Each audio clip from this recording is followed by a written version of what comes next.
Volcano পিৎজার মতো না, ডমিনোজের একটা 99 কম্বো ভীষণ ভাইরাল হয়েছে। তো বাজারের দিকে গেছিলাম, তো ভাবলাম আমিও একটু খেয়ে দেখি কেমন খেতে।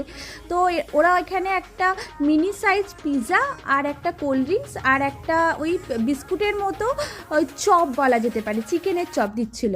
আমি একটু নিজের ভিডিও করে দেখালাম আর কি। তো যাই হোক, আর আমি একটা এক্সট্রা টাকা দিয়ে ওই বাউলি টাইপ, মানে হট চকলেট বাউলি বলা যেতে পারে, নিয়েছিলাম। তো একটা সসও দিয়েছিল ডিপ করে খাওয়ার জন্য।